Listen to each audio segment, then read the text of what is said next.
This is Laurence Galian, your vibratory Gnostic Theurgist, and this is The Place Inside. Hey, I've got some awesome news. I just joined Patreon. In case you're wondering, Patreon is a great opportunity for those of you who want to journey more deeply into the place inside. Your friendship and incredibly loyal comments have been invaluable to me throughout the years.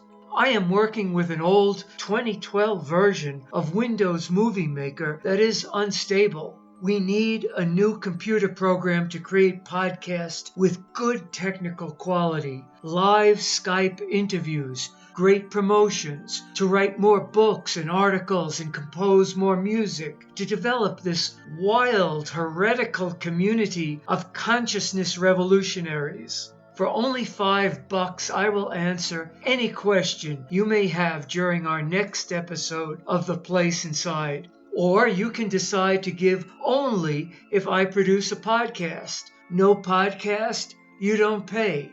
Drop down to the description box below. Click on See More and then click on the Patreon link and travel with us on this roller coaster ride through cosmic consciousness. I have noticed a new trend in the UFO community. There is an intense interest in listening to experts who speak about the nuts and bolts of UFO sightings. This includes the propulsion systems of UFOs, battling government bureaucracy to obtain official disclosure, photos, videos, and stories of people who have seen the visitors. But then people seem to hit a wall. UFO fans enjoy exploring the external aspects of the experience. They are bringing everything down to physical experience. Only that which stops light is what you see with your physical eyes. However, they show very little interest in exploring what occurs beyond the spectrum of light. The internal aspects, what we might call the metaphysical, spiritual, transformative experiences of extraterrestrial encounters. Think about the color of the inside of your head.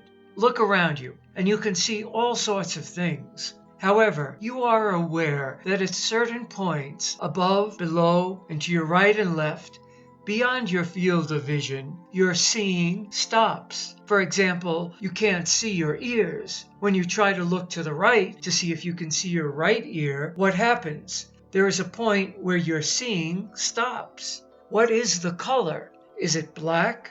No, you can't say that it is black, because black is part of the experience of seeing. You certainly can't say that a person who has no eyesight is always seeing the color black. Then what is the color of the inside of your head? Well, it is beyond color entirely. This is what we must explore. The people who want to talk about the latest videos of UFOs on YouTube, I call them fans because they appear to me, frankly, more like people who attend Comic Cons or, even worse, professional wrestling promotion events. While I hate professional wrestling, I really enjoy science fiction conventions and live role-playing games. I loved playing Vampire the Masquerade live-action role-playing game with my friends. But there is a difference between having an interest in something, in other words, entertainment and having a spiritual, life-changing experience. Present-day culture today doesn't like presenters and writers and certain participatory events that are very unconventional. Present-day culture wants prepackaged presenters who are going to say things that don't really require too much thought or contemplation. People, in my opinion, do not want to be challenged today. They are too used to being entertained from a very early age. We are used to information coming to us through the internet and our gadgets. We would rather not have to go through the uncomfortable experience of having to do something to gain wisdom. People are overly concerned about UFO disclosure and the release of documents. Really, how pertinent for today, 2017, are documents from 70 years ago? A friend of mine says that the average person interested in UFOs doesn't seem to be interested in asking questions such as, why are they here? What do they want? Also, to those questions, we could add the following. Did they come here to learn about us? Do they know what is good and evil?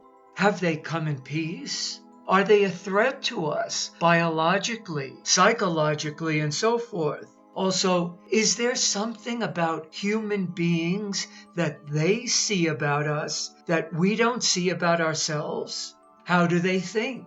Do they see themselves as moral creatures? Along these lines, I very much want to recommend a great film about which I am not connected at all. I don't receive any money for saying this. It is called The Visit: An Alien Encounter. This film, made in 2015, is a documentary about a possible first encounter with intelligent life from space.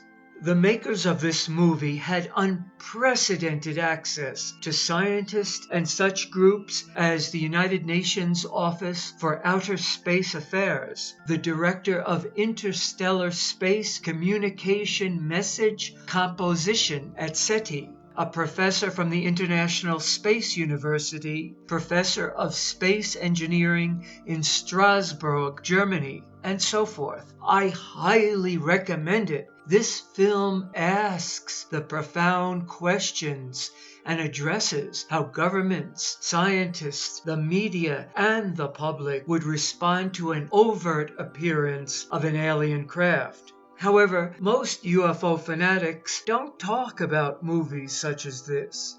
People would much rather find a rock from a UFO crash from 70 years ago than to investigate what the visitors are doing here today in 2017.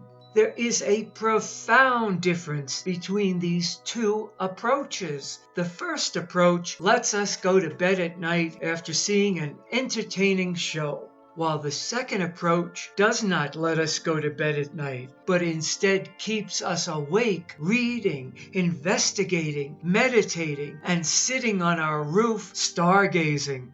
Imagine a huge electromagnetic pulse that wipes out all our computers and gadgets tonight. How many of us could find shelter and food, defend ourselves, and survive? Are the aliens here to recover, as I recently saw somewhere, information from their quote-unquote human past that was lost during a thermonuclear war that took place around this time? Did we almost completely wipe ourselves out due to ideology, with only a tiny handful of human beings surviving, going on to become in the distant future what we call today aliens? We are being deceived by our government because it does not want us to know what we are on the very cusp of doing, and that is destroying ourselves. The power elite may indeed be powerful, but they are also stupid, because there is not just one unified evil power elite. They each believe their ideology is better than the ideology of the other guys. And so they will lead us all into Armageddon because of their arrogance. I agree that there is a kind of ridicule and stigma within the community when anyone wants to talk about their face-to-face communication with extraterrestrial entities. I think this partly comes from the fact that we do not hear anything new. So the stories we hear and read, the transcripts of various communications between humans and extraterrestrials are mostly 50 to 70 plus years old, and they sound dated. But another factor is that I believe the shadow government, or whatever you want to call it, is actively working to suppress any consciousness-raising efforts on the part of the beneficial extraterrestrials and other beings who are working with them to express a new quantum consciousness. So I want to say, beware of those who snicker when they talk about some fellow from the 1950s being taken aboard a UFO and having a conversation with an alien. Because these are the very people who are preventing us, consciously or unconsciously, from hearing from the experiencers who are having experiences today and who have been given messages to share with humanity now. We need to start listening. Don't fall into the same paradigm as the television anchormen of the 1960s, 70s, and 80s who snickered every time they read a UFO story report. They were doing so because, as we know now, they were ordered to do so by the U.S. government. The FBI, the CIA have infiltrated every news media. They were doing so because they were ordered to do so. It's time we pay attention to those people who say today, in 2017, that they have a message from the extraterrestrials to share with us. I say we should start listening again. Nick Pope, who is now based in the United States, worked for the Ministry of Defense on its now closed investigations into the UFO phenomena from 1991 to 1994. He said, "No government on the planet is prepared at all for a potential alien invasion." He said a contingency plan is needed because if aliens can visit Earth from a far-flung corner of the galaxy, they would be far superior to us technologically. And even a peaceful alien visitation could create an interglobal conflict, with world superpowers trying to get hold of alien technology to ensure they stayed on top. He said, quote, "There would be a scramble for the alien technology and weapons. Some of the big countries, and also nowadays corporations, would be scrambling to get their hands on alien technology. The country that gets that technology would be the world leader for the foreseeable future," unquote. While an alien invasion might start World War III, I am convinced that the aliens are visiting us for the very same reason that they were here in the late 1940s and 50s. In other words, because we are on the brink of nuclear war, or World War III. To state it briefly, we are closer now than we have ever been to all-out nuclear war. Seen from a liberal or conservative standpoint, both angles present scenarios that could easily lead us into a thermonuclear conflict. Our cable news channels are censored. We do not see the video footage of the battles that are raging around the world. Today, the United States is involved in 70 armed conflicts around the globe. We know that there are terrorists who would love to get their hands on a nuclear bomb or even a dirty bomb. When the Soviet Union collapsed, a huge amount of fissionable nuclear fuel also disappeared with the Soviet Union. Who has this fissionable fuel? Yes, there are a lot of false flag operations taking part throughout the United States and the world. But what is the purpose of these false flag operations? The purpose is to continue our armed conflicts in the Middle East and elsewhere. The United States is based on a war economy. We are the largest weapons manufacturer in the world. We make more than half the weapons in the world. Most people don't know that fact. Why do we make all these weapons? We make them to sell them. We are arms dealers. We are the largest manufacturer and exporters of weapons, period. We sell weapons to our friends and enemies alike. We know Israel has a huge secret nuclear stockpile that they refuse to acknowledge or allow international nuclear inspectors to examine. We lost many fine young American soldiers' lives fighting a war against a country, Iraq, that refused to allow international nuclear inspectors inside, and because we suspected the country of having weapons of mass destruction. These men and women died because our government lied to us about the presence of weapons of mass destruction. Yet we know with 100% certainty that Israel does have weapons of mass destruction. There is no doubt about that. And we know that there are many so-called Arab nations who want to destroy Israel. Only one of those nations needs to purchase this fissionable material and throw together some kind of rocket to reach Tel Aviv, and World War III begins. It is no secret that many brilliant young Middle Eastern scientists come to the United States to study at our finest universities. Of course, they can build nuclear bombs and rockets. Syria is another hotbed of activity, and it appears that the United States is ready to begin another war in Iraq.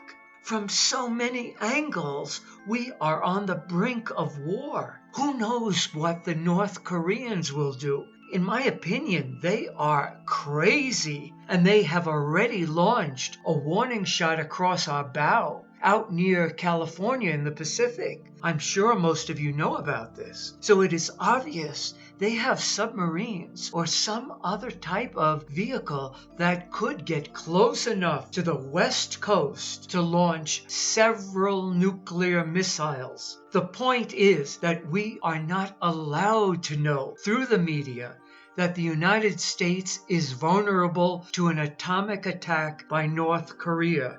As stupid as that would be for North Korea to do. We are also not allowed to know the shocking magnitude of the battles that are being waged every day in the world.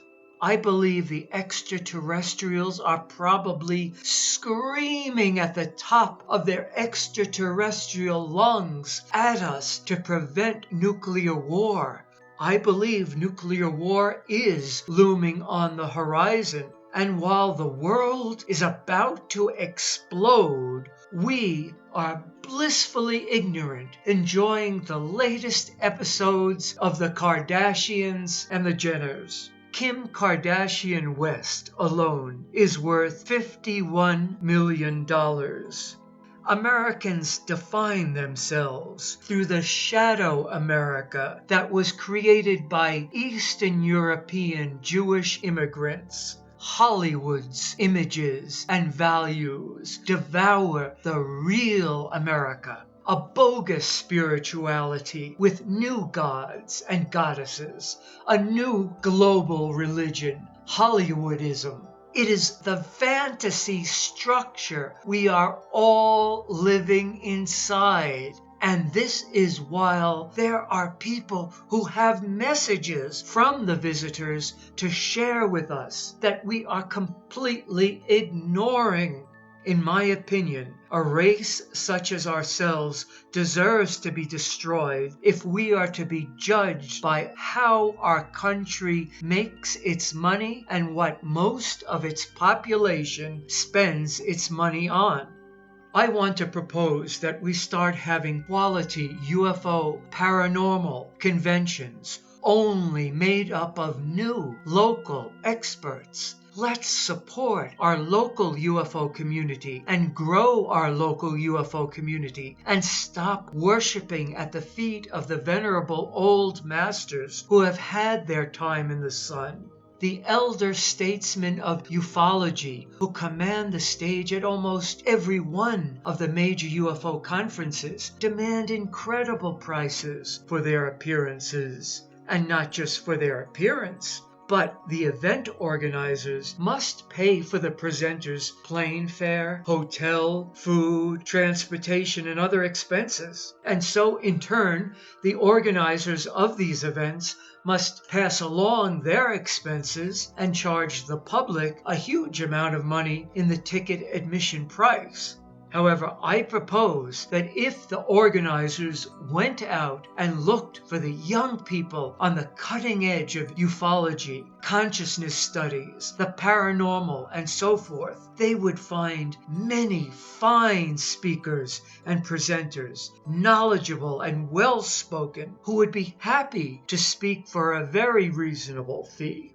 I have heard contact in the desert referred to by one of the presenters as the new Woodstock, and that if the Beatles were still all alive and together, they too would be there. In other words, this presenter was saying that Contact in the Desert is the new trendy UFO conference. The host of the show asked him if there were any young people, as more and more people are asking, why do we see the same old faces repeatedly? And this youngish presenter made the statement about Woodstock and the Beatles and added that, yes, there were many young people in the audience. Well, as someone who has deeply explored, studied, and written about spiritual and metaphysical topics for more than 25 years, I have often run into trendy spiritual seekers on many occasions. They are always wealthy young people attending all sorts of pricey, deluxe spiritual retreats given by all sorts of gurus, yogis, famous channelers, and these events come with incredibly expensive price tags. These events are often given in out-of-the-way places, on Caribbean islands, deserts, mountains, luxury resorts, and even now on cruise ships, stopping at various ports in the Caribbean or traveling even up to Alaska. I have extensively researched the prices to attend the major UFO conventions in the United States, and for full admission, one workshop, hotel, food, we are talking about $1,000 to attend the convention. This price tag does not include the cost of your transportation. Conservatively, we could easily be talking about $1,500 to attend the convention if you include transportation. Now that may seem like very little money to some people. They can easily drop $1,500 for a weekend convention. Other people desperately need that sum of money in order to survive. In other words, to pay the month's rent and to afford food, utilities, and transportation.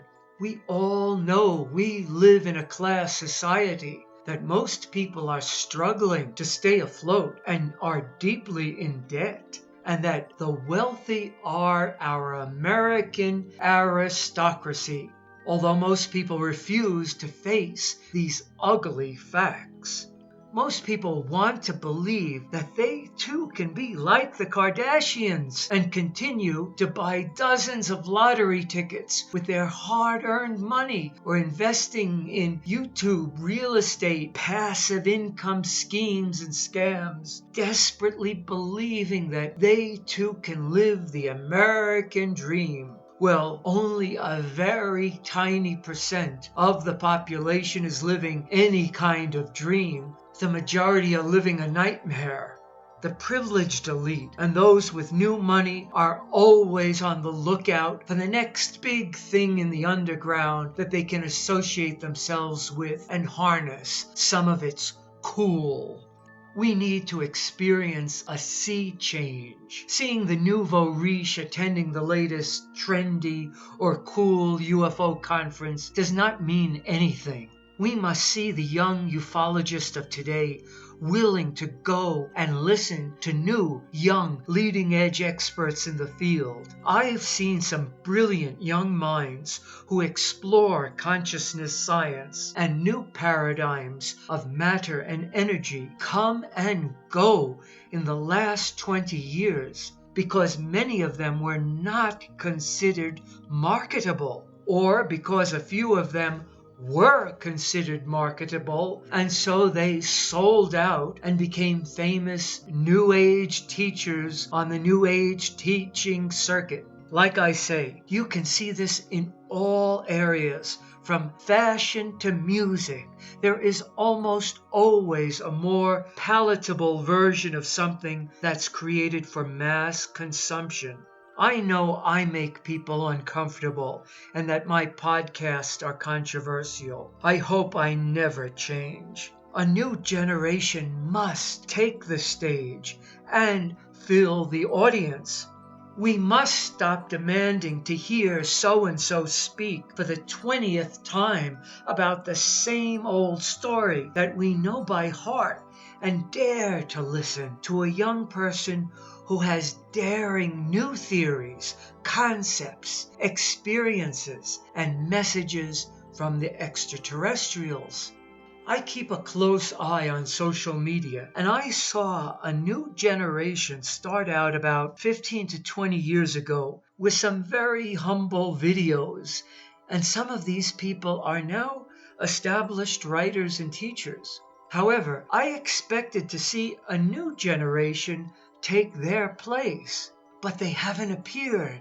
I fear it is because the giants like YouTube and Facebook are now so commercialized that they are flooded with these empty, vacuous, Hollywood fake channels that the voices of the new geniuses are just not being heard.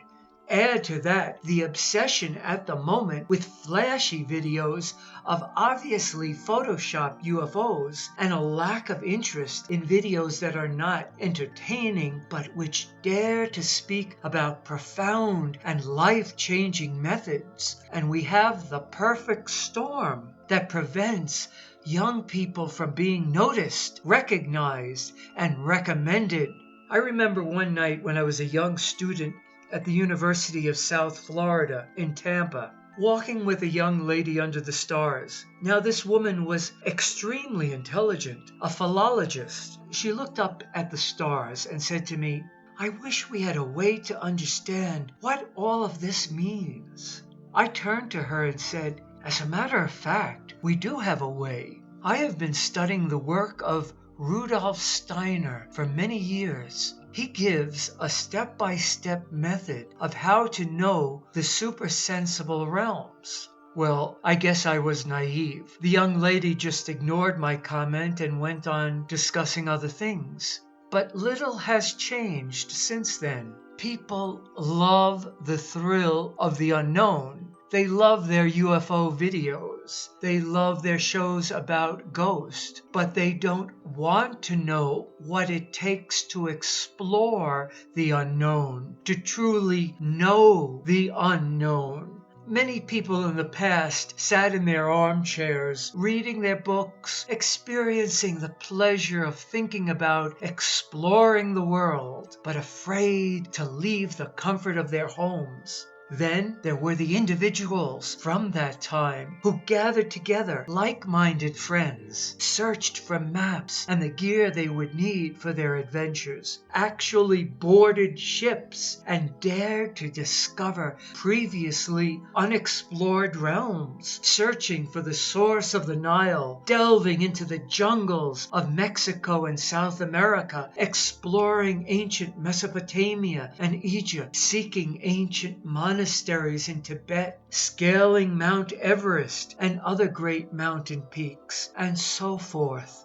Yes, there are some truly wise elders in this field of ufology, the paranormal, consciousness exploration, that have always something new to bring to the table. I am referring to people who continue to be young at heart, to continue to have experiences, who continue to explore and be open-minded. People like Jacques Vallée, Graham Hancock, Linda Moulton Howe, Command Sergeant Major Robert Dean, and Sixto Paz Wells. But then we also have folks, which I won't name, who only continue time after time to tell their same abduction experience or give out the same old results of their investigations, and who add nothing new when they give a presentation. Also, we need to talk about the new form of disinformation, but disinformation that is hidden within disinformation. I am referring to the huge number of fake UFO videos that are flooding the internet. This is one type of countermeasure by the US government. What is a countermeasure? They are flare countermeasures, for example. There are also electronic countermeasures and others. A flare or decoy flare is an aerial infrared countermeasure used by a plane or a helicopter to counter an infrared homing, which means heat-seeking surface-to-air missile or air-to-air missile. The aim is to make the infrared guided missile seek out the heat signature from the flare rather than the aircraft's engines. An electronic countermeasure, ECM, is an electrical or electronic device designed to trick or deceive radar, sonar, or other detection systems like infrared or lasers. These phony, bogus, or fake UFO videos also often come complete with a narrator saying that many people, for example, quote, in the town of 300 people saw the UFO crash and we interviewed them, unquote. But now there is such a huge interest in the UFO videos themselves and such little interest in the backstory that no one follows up on these sightings and crashes. One big, huge example, the biggest, Roswell. We have had the magnificent research done by Stanton Friedman and by Whitley Strieber and others. But now Roswell has been researched to death, yet it is continuing to be researched. Unfortunately, there is very little and sometimes no interest in researching sightings and crashes that have happened this year, or last year, or within the last 10 years. Why? Now we have witnesses who are still alive. Apparently, many of these sightings have been photographed and videoed by large numbers of people. Only a very few examples from the somewhat recent past come to my mind as sightings that are receiving attention. For example, Rendlesham Forest, the Phoenix Lights, and the amazing UFO Stargate portal in Norway. And the only crash that continues to receive attention and investigation of some sort is the suppressed 1974 Mexican crash, what some call the Mexican Roswell.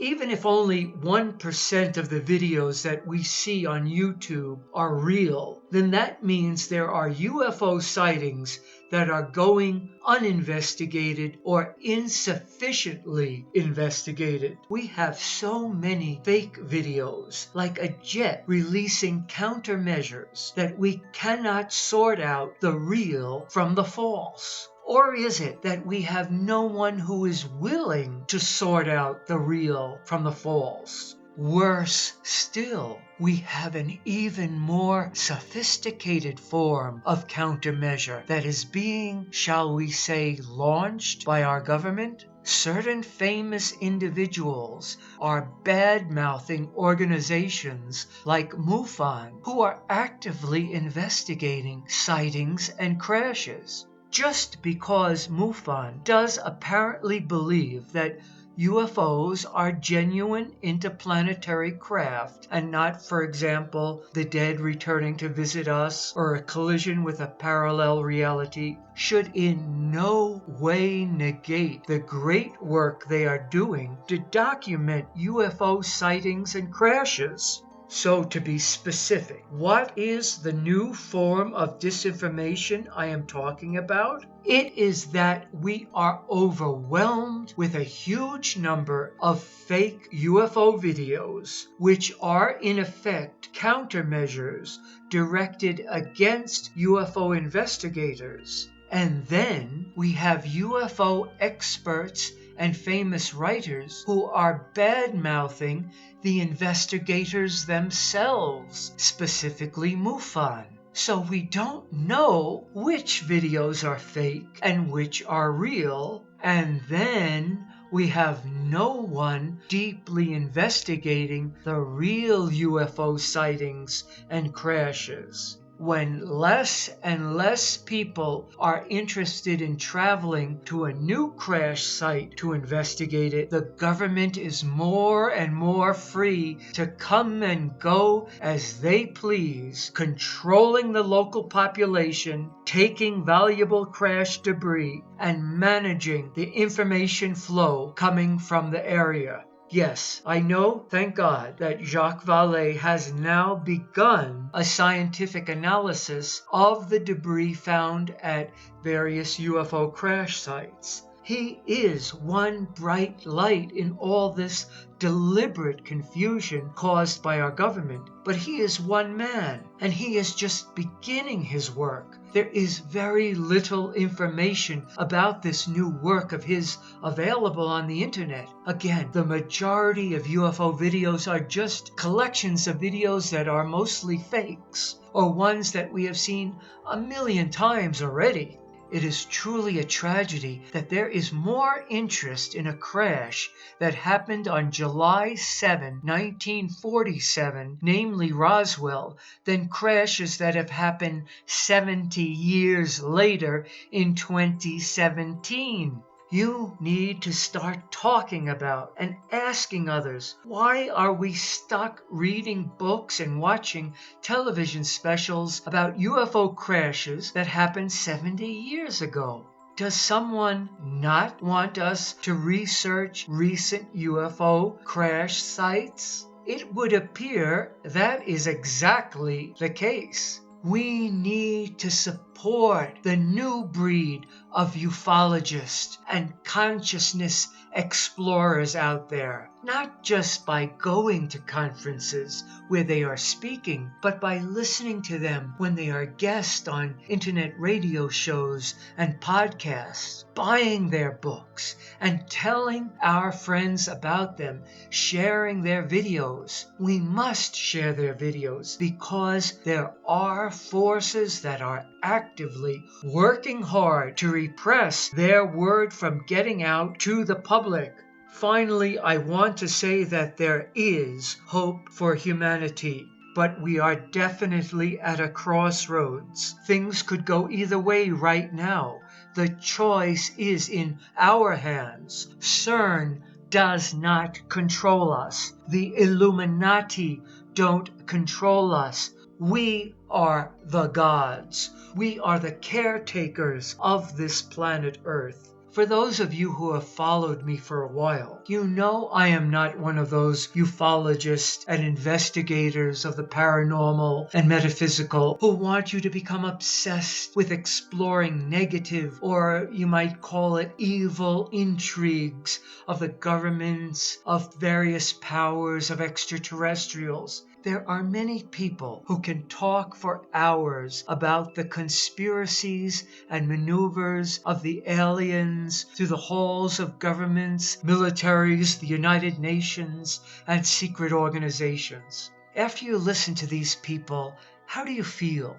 If you are like me, you feel a mixture of excitement, fear, and fatigue. You feel excited to hear what you think is the real truth, but you also feel frightened about what you have just discovered. And ultimately, you feel drained and weak because you suddenly feel helpless in the face of such powerful, otherworldly, malignant beings. Many channels on YouTube and elsewhere are very successful because they feed into this fear. It is very much like the way people enjoy the sensation of almost crashing to the earth in a carnival amusement ride or a bungee jump. It's a cheap thrill. I say cheap because when we are talking about matters of the future of our planet, it is not a time for games. Too many people are amused, as in amusement park, by talk of alien conspiracies, when in reality their very souls or life energy, if you prefer to use that phrase, is at stake. There are many aliens who are farming humanity of its etheric life energy, its emotional or astral energy. And finally, for those people who are completely lost and defenseless, their very souls. We want to see an alien. We want to know what they look like. We want to know what they are. Yet, does anyone who is listening to this podcast ask themselves, what is a human being? While I think it is important not to bury our heads in the sand, it is important not to place primary emphasis on what we might call the enemy, because our greatest enemy, if you will, is not an extraterrestrial race, a conspiracy theory, a secret group, but it is ourselves. And that is why most people would rather talk about alien conspiracies than talk about our human potential. Have you forgotten who you are? We are the redeemers. We encounter the most resistance precisely where the enemy has the most to hide, because the stakes are greatest at that point, and the enemy is fighting tooth and nail. There is an ancient Zen koan. This is a question that you must think about and answer. The very process of the Zen koan, of realizing the answer, empowers you and brings you to an awareness of your truth. The koan that I am thinking of is this: who makes the grass green? So that's your homework for this week. Ponder this question. Sit with this question. I will share with you a great wisdom teaching. Many people believe in good and evil, a galactic battle version of the universe. To some extent this is correct, but it is only because we are viewing the situation from a very limited point of view. For example, if I visited Earth during autumn and saw all the trees losing leaves, I might be prompted to think that autumn was an evil time, a time to be feared, and even that Earth was doomed.